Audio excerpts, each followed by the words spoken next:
E olha só, vou para vocês aqui no vídeo concept com algumas confirmações, né, aqui.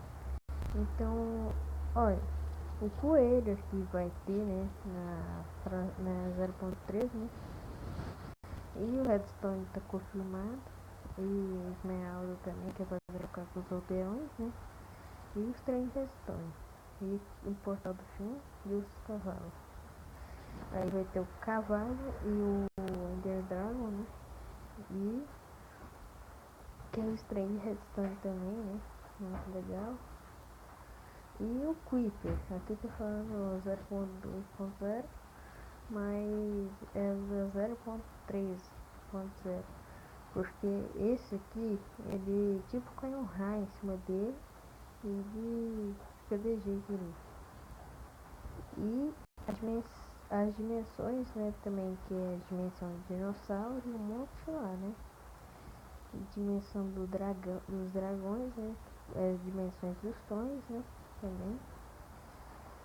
E o novo inventário também, né? E os coelhos que eu já falei, né?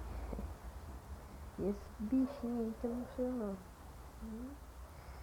A armadura que dá pra colocar no negócio ali. Os quadros, né? Sim, pra colocar os itens também.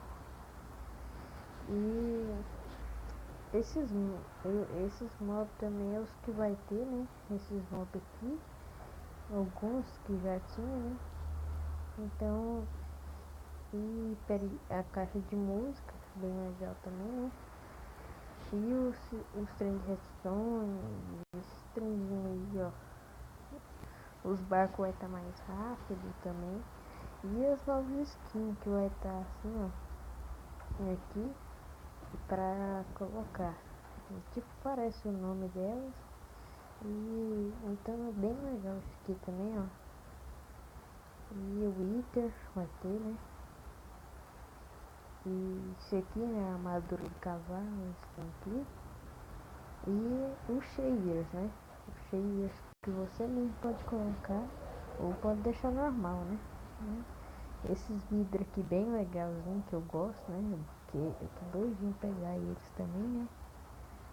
E os templos, né? Que vai ter baú naqueles templos lá, naqueles monte de coisa, né?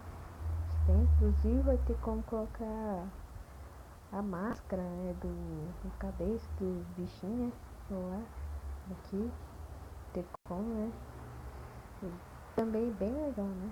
E aqueles trem de redstone, assim. E também vai ter como fazer aquele negócio do slime, bloco de slime, né?